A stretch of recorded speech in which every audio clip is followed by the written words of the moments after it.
3절부터 14절까지입니다. 예수께서 감람산 위에 앉으셨을 때에 제자들이 조용히 와서 가로되 우리에게 이르소서 어느 때에 이런 일이 있겠사오며 또 주의 임하심과 세상 끝에는 무슨 징조가 있사오리까? 예수께서 대답하여 가라사대 너희가 사람의 미혹을 받지 않도록 주의하라. 많은 사람이 내 이름으로 와서 이르되 나는 그리스도라 하며 많은 사람들을 미혹해 하리라. 난리와 난리 소문을 듣겠으나 너희는 삼가 두려워 말라. 이런 일이 있어야 돼 끝은 아직 아니니라. 민족이 민족을 나라가 나라를 대적하여 일어나겠고 저처에 기근과 지진이 있으리니 이 모든 것이 재난의 시작이니라. 그때 사람들이 너희를 환난에 넘겨주겠으며 너희를 죽이리니 너희가 내 이름을 위하여 모든 민족에게 미움을 받으리라. 그때 많은 사람이 시험에 빠져 서로 잡아주고 서로 미워하겠으며 거짓 선지자가 많이 일어나 많은 사람을 미혹하게 하겠으며 불법의 성함으로 많은 사람의 사랑이 식어지니라. 그러나 끝까지 견디는 자는 구원을 얻으리라.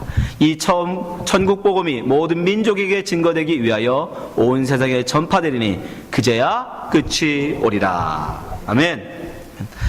오늘 마태복음 78번째 시간으로 재난의 시작이라는 말씀으로 함께 제목으로 함께 말씀 나누겠습니다. 먼저 우리가 동영상을 하나 보도록 하겠습니다. 이 북한의 기독교의 그 현재 모습입니다. 여러분, 현재 기독교 이 북한의 지하교회의 현실을 보여주는 동영상인데 이렇게 동영상 보고 말씀 이어가겠습니다.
방열된 관대함을 즉시 집행하시오.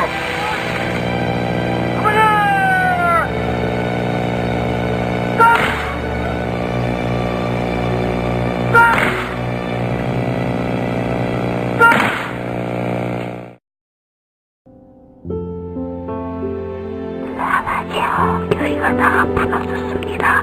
이제 양 팔고 피달리 팔고 삽 파는 아버지 교회 다 무너진 이때에 아버지 다시 신론과 진리에 본된 교회가 살아나게 하시는 오늘날 얼마나 많이 숨겨있습니까?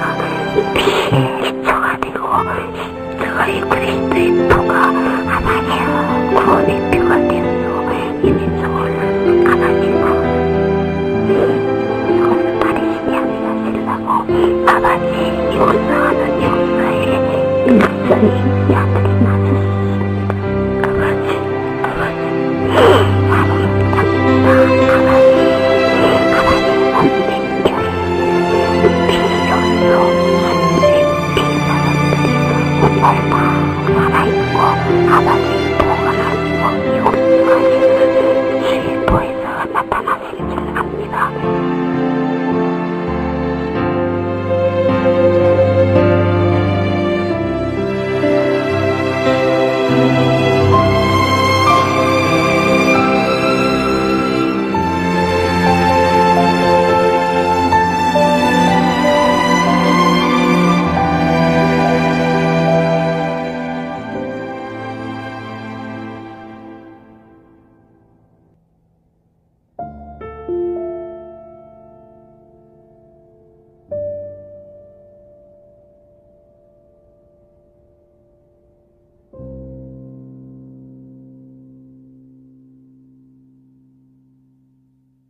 여러분 어떻습니까?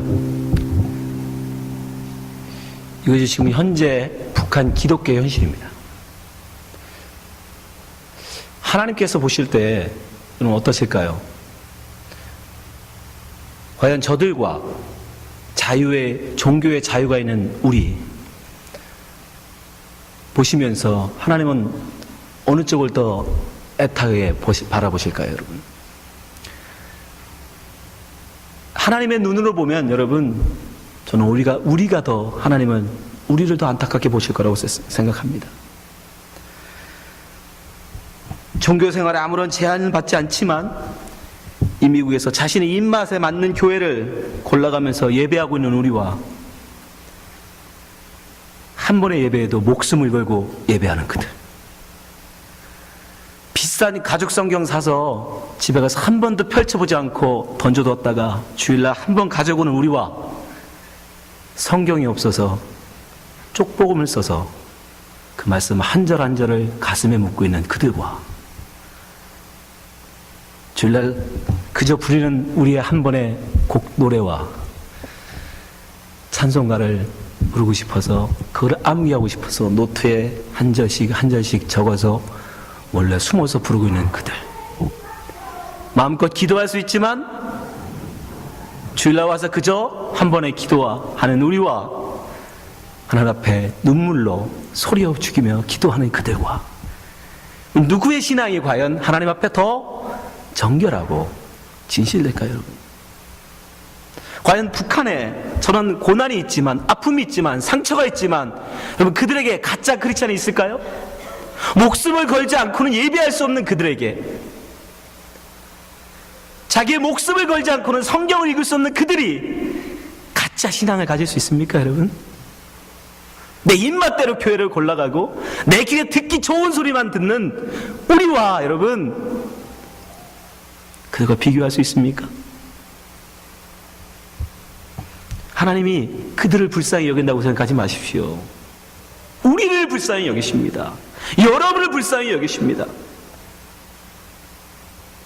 이 시대에 우리 자신을 보십시오, 여러분. 이 미국에서 가장 크다고 자랑하는 교회에서 무엇을 선포합니까? 긍정의 사고를 가져라. 너는 뭐든지 할 수 있다. 하나님께 믿음을 가지고 구하면 하나님이 네가 원하는 대로 다 들어주신다. 그래서 수만 명의 사람들이 구름대처럼 몰려들어서 그들이 뭘 구하고 있어요? 야, 나도 정말 긍정의 사고로 큰 집 한번 살아보자. 나도 할 수 있다는 믿음으로 승진 한번 해보자. 나도 할 수 있다니까 나도 믿음 가지고 한번 이 땅에서 성공 한번 해보자. 부자 돼보자. 이 땅에서 인기 한번 얻어보자. 수많은 사람들이 구름대처럼 몰려들어요.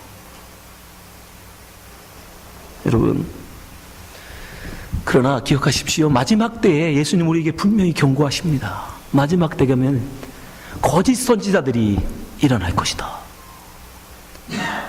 오늘 말씀 본문 보십시오. 3절 5절입니다. 예수께서 감난산에 앉으셨을 때 제자들이 조용히 와서 가로되 우리에게 이르소서 어느 때 이런 일이 있겠사오며 또 주의 임하심과 세상 끝에는 무서운 징조가 있사오리까. 4절 예수께서 대답하여 가라사대 너희가 사람의 미혹을 받지 않도록 주의하라. 많은 사람이 내 이름으로 와서 이르되 나는 그리스도라여 많은 사람을 미혹해 하리라. 네가 할 수 있다는 믿음만 있으면 넌 뭐든지 할 수 있다. 이 땅에서 성공할 수 있고, 이 땅에서 네가 부자 될 수 있고, 이 땅에서 네가 건강하게 잘 살 수 있다라고 얘기합니다. 여러분, 그것은 거짓말입니다. 미혹입니다. 속지 마십시오. 하나님께서 우리에게 주는 복은 그런 복이 아닙니다. 예수면 믿으면 복 받는다는 말은 여러분, 그 복은 우리가 원하는 그런 복이 아니에요. 하나님이 우리에게 주시고자 하는 복은 딱 하나밖에 없습니다. 하나님이 우리에게 주는 것 딱 하나밖에 없어요. 그게 뭡니까? 예수 외에 없어요. 여러분, 우리가 그렇게 듣도록 잘하는 성경을 줄이고 딱 한 절만 남기라면 뭘 남기죠? 요한복음 3장 16절, 성경의 핵심이라고 얘기하는, 복음의 복음이라고 말하는, 뭐라고 얘기합니까? 한번 보십시오. 요한복음 3장 16절 하나님이 세상을 이처럼 사랑하사 무엇을 주십니까? 독생자. 우리가 그토록 외우죠. 하나님이 세상을 사랑하셔서 그 아들을 죽이기까지 사랑하시는데 그 사랑이 무엇으로 우리에게 나타나요? 그 아들을 주십니다. 그 독생자를 주십니다. 여러분, 하나님이 아들을 주기까지 사랑하는 그 사랑으로 우리에게 주는 건 그만한 아들만큼의 값어치가 있는 거야 될 거 아닙니까, 여러분? 그 아들을 죽여서 주는 건데, 그 아들의 값으로 주는 건데, 그 값이 기값, 이 땅에서 구하는 돈, 명예, 인기, 건강, 여러분의 자랑입니까, 여러분? 하나님은 그런 복에 관심 없어요. 하나님은 오직 하나, 예수밖에 없어요. 여러분에게 주고 싶은 것도 예수, 주시는 것도 예수밖에 없어요. 그 예수가 그러나 생명을 가지셨기에 우리가 그 예수를 얻으면 생명을 얻는 거예요. 영원한 생명을 누리는 겁니다. 그래서 그걸 복이라고 그러는 거예요. 그걸 신령한 복이라고 말하는 겁니다, 여러분. 그래서 예수 믿으면 복 받는 거지. 무슨 다른 종교들처럼 우리가 예수를 잘 섬기면, 그가 원하는 대로, 그가 내게 바라는 대로 뭔가 잘 섬기면 그가 내가 원하는 복을 주겠지. 여러분, 그건 기독교가 아닙니다. 그건 종교예요. 종교. 세상 종교하고 다를 바가 없는 거예요. 이방 종교가 여러분 어때요? 어떤 신에게 신이 원하는 것을 해드리면, 예배하고 섬겨드리면 그 신이 내가 원하는 것, 돈, 명예, 인기, 이 땅에서 성공, 건강, 안녕, 그런 걸 주잖아요. 그래서 그들이 어떻게 합니까? 그걸 얻어내기 위해서 그들의 신 앞에 가서 1000번씩 절을 하고 금식을 하고 헌금을 하고, 심지어 뭐까지요? 자기 아들도 잡아서 바치잖아요. 여러분, 여러분이 원하는 게 그런 겁니까, 여러분? 우리 기독교는 여러분 그런 게 종교가 아니에요. 예수의 이름을 부르면서 여러분이 원하는 것, 여러분이 바라는 소망을 이루는 종교가 아닙니다. 기독교는 오직 나의 주장, 나의 뜻, 그건 다 버리고 이제 하나님의 뜻, 하나님의 그 뜻을 이 땅 가운데 이루기 위해서, 이 땅에 실현하기 위해서 예수가 가신 그 길을 쫓아가며 그것이 길이라고, 그것이 진리라고 사람들에게 선포하는 것입니다. 그것이 기독교예요, 여러분. 다른 종교는 여러분 이야기한다면, 예수에게 하나님이 예수 이외에 다른 복을 준다고 말하는 사람은 다 거짓 선지자입니다. 다 가짜입니다. 오직 하나님은 우리에게 예수만 주기를 원하십니다. 근데 그 예수가 가신 길, 그 예수를 우리가 얻기 위해서 걸어야 할 길이 만만치가 않아요. 녹록지가 않아요. 오늘 이제 이 마태복음에서 24장부터 예수님이 이제 마지막 강화, 마지막 설교, 제자들을 이제 좀 있으면 떠나셔야 될 예수님께서 제자들에게 마지막 때의 일을 이야기하십니다. 그러면서 무엇을 말씀하십니까? 6절부터 8절 말씀 보세요. 난리와 난리 소문을 듣겠으나 너희는 삼가 두려워 말라. 이런 일이 있어야 하되 끝은 아직 아니니라. 7절, 민족이 민족을, 나라가 나라를 대적하여 일어나겠고 처처에 기근과 지진이 있으리니. 8절, 이 모든 것이 재난의 시작이니라. 너희들이 이제 내가 떠나가고 너희들에게 무엇이 온다요? 고난, 재난이 너희들에게 닥칠 것인데, 그것은 무엇이다? 재난의 시작에 불과하다는 것이. 재난의 시작. 이 8절에 재난의 시작이라고 번역된 단어, 재난이라고 번역된 이 단어가 헬라어로 오딘입니다. 근데 이 단어는 고통은 고통인데 해산의 고통이에요. 여인이 아이를 낳기 위해서 갖는 그 고통, 애를 낳을 때 오는 그 진통, 우리에게 예수를 믿고 예수를 온전히 쫓아가려면, 그 진리의 길을, 예수가 걸어가신 그 진리의 길을 쫓아가려면 우리에게 무엇이 온다? 고난이 오는데, 그 고난은 무슨 고난이냐면 해산의 고통과 같다는 것입니다, 여러분. 여인에게 해산의 고통이라는 건 뭡니까? 비록 내 몸이 찢어질 것처럼 아프지만, 죽을 것 같이 아프지만, 이 고난 속에 무엇이 있어요? 생명에 대한 소망이 있잖아요. 이 여인이 아파하는 이 해산의 고통은 무엇을 위한 고통이에요? 생명을 얻기 위한 고통이잖아요. 새 생명을 낳기 위한 고통이잖아요. 우리 크리스찬도 똑같다는 것입니다. 우리 크리스찬도 진실된 크리스찬에게는 고난이 닥쳐오는데, 고난은 만나게 될 것인데, 이 고난은 너로 하여금 생명을 낳게 하기 위한, 죽은 영혼을 살리는 생명을 낳기 위한 고난이라는 거예요. 해산의 고통이라는 겁니다. 우리 크리스찬은 그렇게 해산의 고통을 통해서 생명을 낳는 겁니다, 여러분. 그걸 뭐라고 그래요? 전도. 살아난 자가, 하나님의 말씀으로 살아난 자가 또 말라 죽어있는 마른 뼈 같은 자를 살려내는 것, 그것이 전도잖아요. 그래서 이 재난의 시작, 이 고통의 시작이 어떻게 끝나요? 14절 보세요. 같이 읽겠습니다. 14절. 이것이 어떻게 끝납니까? 시작. 이 천국 복음이 온 모든 민족에게 증거되기 위하여 온 세상에 전파되리니 그제야 끝이 오리라. 그렇게 우리가 고난을 통해서 또 다른 생명들을 낳는, 그렇게 복음이 전파되어지고 그 복음이 온 천하에 전파되면 그때서 끝이 온다는 거예요. 그때 고난이 끝난다는 것입니다. 여러분, 누가 예수 믿으면 잘 된다고 그랬습니까? 누가 예수 믿으면 만사형통이라고 얘기합니까, 여러분? 예수 믿으면, 우리에게 참되게 예수를 믿고자 하면 우리에게는 고난이 닥쳐옵니다. 환난이 닥쳐와요. 왜 그렇습니까? 고난을 통해서 우리는 하나님 앞에 더 정금같이 나오기 때문이에요. 우리의 믿음이 더욱더 거룩해지기 때문입니다. 베드로 사도는 우리에게 이렇게 말씀합니다. 베드로전서 1장 6절.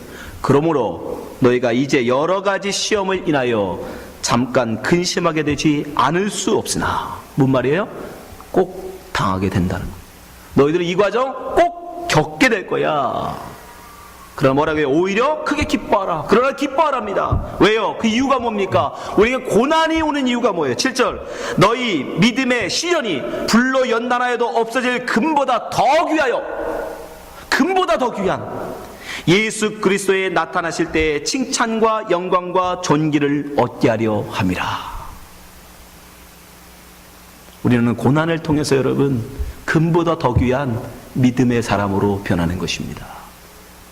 여러분이 원하는 대로, 여러분이 바라는 대로 모든 소망을 다 이루어지면 여러분의 믿음이 더욱더 성숙할 것 같습니까? 아니요, 그렇지 않아요. 기독교 역사에 여러분 증거합니다. 기독교 역사, 기독교 초기 역사가 어떻게 해요? 고난의 역사였어요. 수많은 우리의 기독교, 초기 기독교 선진들이 어떤 삶을 살았어요? 수많은 박해와 고난 속에 나중에는 카타쿰 속으로 들어갔어요. 카타쿰 속은 무덤입니다. 무덤. 사람들이 무덤으로 쓴 곳, 그 속에 들어가서 그들은 그 고난을 피하기 위해서, 자기의 신앙을 지키기 위해서 그들은 지하 그 굴로 들어가서 거기서 나서 거기서 죽은 사람도 있어요. 신앙을 지키기 위해서.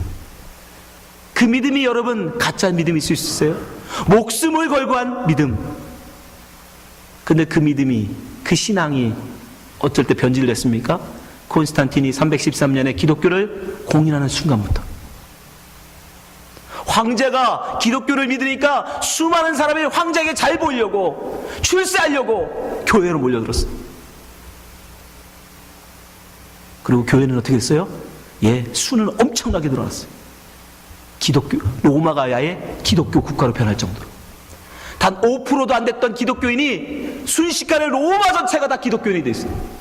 수는 엄청나게 늘어났지만 기독교는 완전히 변질되었습니다. 순수한 믿음은 사라져버리고 그저 교회는 권력 다툼의 장으로 변했어요. 그렇게 1000년이 지났습니다. 기독교 역사가 증거예요, 여러분.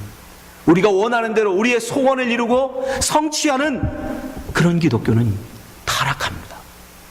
오히려 고난을 통해서, 목숨을 걸고 예배하는 자들을 통해서 오히려 복음은, 진실한 복음이 지켜져 나간다는 사실을 여러분 기억하십시오. 고난이 오히려 우리의 믿음을 순수하게 만들고 거룩하게 만드는 것이에요. 그래서 우리에게 고난이 있다라고 주님은 말씀하십니다. 근데 그 고난에 대해서 예수님은 뭐라고 하냐? 앞으로 수많은 이제 고난이 닥칠 것을 얘기하실 건데 그 고난에 대해서 우리는 어떤 자세를 가져야 하느냐? 예수님은 이렇게 말씀하십니다. 자, 9절 말씀.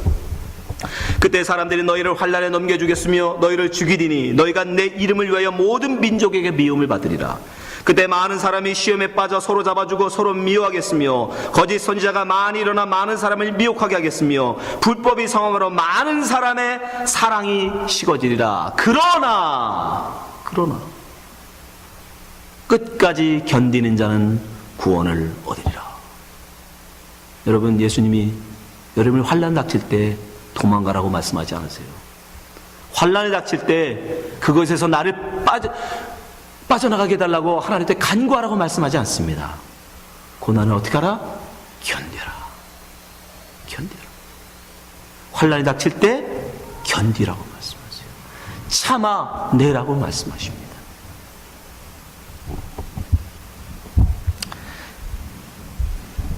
여러분, 우리는 북한 기독교를 바라보면서 여러분 그들을 불쌍히 여기십니까? 안 됐다고 생각하십니까? 아니요. 하나님 눈에 보시기에는 그들이 그 누구보다 정금보다 귀한 자들이에요. 보석 같은 자들이에요. 진주보다 더 고귀한 자들입니다. 그래서 우리 입맛대로 자기가 원하는 설교를 듣고 자기가 원하는 교회 찾아다니는 우리하고는 비교도 되지 않는 그런 존재들이에요, 여러분. 고난은 그렇게 우리를 귀하게 만드는 것입니다. 여러분, 고난을 통해서 우리는 가짜와 진짜가 구별되는 거예요. 쭉정이 신앙, 그저 하나님 앞에 뭔가를 얻어내기 위해서, 그래서 기복적인 그저 기복적으로 내가 원하는 바를 성취하기 위해서 주님을 찾아다니는 자는 고난 앞에서 어떻게 됩니까? 그 신앙이 불타버리죠. 쭉정이는 날아가는 거예요. 고난 앞에서, 바람 앞에서 쭉정이는 날아가는 거예요. 오직 알곡만 남는 겁니다. 바울의 삶을 보십시오. 그토록 누구보다 예수 그리스도를 온전히 좇고자 했던 바울, 그 사도의 삶이 어떻습니까? 고난의 삶이었어요. 근데 그 고난은 그를 어떻게 만들었어요? 더욱더 하나님을 붙드는 자로, 믿음의 사람으로 그를 만들어 갔습니다. 근데 여러분, 그 고난은 결코 우리를 하나님에게서 떼어놓고자 위해서 우리에게 주시는 게 아닙니다. 그 고난은 오히려 우리를 더 하나님께 붙이기 위함인 거예요. 세상에 여러분, 고난이 닥친다고, 환난이 닥친다고 두려워하지 마십시오. 진실된 알곡은, 참된 크리스천은 그 고난이 닥치면 닥칠수록 더욱더 하나님을 붙들게 돼 있어요. 그래서 바울은 뭐라고 얘기합니까? 로마서 8장 35절. 누가 우리를 그리스도의 사랑에서 끊으리요? 환난이나 곤고나 핍박이나 기근이나 적신이나 위험이나 칼이랴. 기록된 바 우리가 종일 주를 위하여 죽임을 당케 되며 도살하는 양같이 여김을 받았나이다 함과 같으니라. 이것이 우리가 갈 길입니다, 여러분. 37절. 그러나 이 모든 일에 우리를 사랑하시는 이로 말미암아 우리가 넉넉히 이기느니라. 내가 확신하노니 사망이나 생명이나 천사들이나 권세자들이나 현재이나 장래일이나 능력이나 높음이나 깊음이나 다른 아무 비조물이라도 우리를 우리 주 그리스도 예수 안에 있는 하나님의 사랑에서 끊을 수 없느니라. 아멘. 여러분, 그리스도로 인해서 당하는 환난을 두려워하지 마십시오. 고난을 두려워하지 마십시오. 세상에 나가서 정직하십시오. 좋은 게 좋은 거지 다 사람들 다 그렇게 하는데 하면서 그저 사람들이 우리에게 손가락질을 두려워서 그냥 묻어가지 마십시오. 세상 가운데 구별된 삶을 살아내십시오, 여러분. 내가 좀 더 정직하게 바르게 살면 너 잘났다 그 소리 듣기 싫어서 여러분 그냥 좋게 묻어가시면 여러분 세상과 내가 구별된 게 뭡니까? 세상과 우리가 다른 게 뭡니까, 여러분? 정직하셔야 돼요. 한국 기독교 초기에도 크리스찬은 정직한 사람이라고 인정됐어요. 기독교인 하면 보증서 없이도 그 사람은 정직한 자로 다 받아줬어요. 그러나 지금은 어떻습니까? 교회가 오히려 더 사기꾼들이 많아요. 여러분 정직을 회복하셔야 됩니다. 거룩함을 회복하셔야 돼요. 그걸로 당하는 손해, 그걸로 당하는 손가락질, 그것으로 당하는 왕따, 그동안 당하는 따돌림 두려워하지 마십시오. 크리스찬이 가는 길은 그 길이 맞습니다. 고난으로 가셔야 돼요. 환난을 두려워하지 않고 그 길로 가야 합니다. 그게 우리가 갈 길이에요. 우리가 당할 길이에요. 예수님이 뭐라고 하십니까? 이것이 재난의 시작이다. 마지막으로 예수님께서 우리에게 말씀하신 마태복음 7장 13절 말씀을 읽고 말씀 마치겠습니다. 마태복음 7장 13절, 14절, 15절입니다. 같이 읽겠습니다. 시작. 좁은 문으로 들어가라. 멸망으로 인도하는 문은 크고 그 길이 넓어 그리로 들어가는 자가 많고, 생명으로 인도하는 문은 좁고 길이 협착하여 찾는 이가 적음이니라. 거짓 선지자들을 삼가라. 양의 옷을 입고 너에게 나오나 속에는 노략질하는 일이라.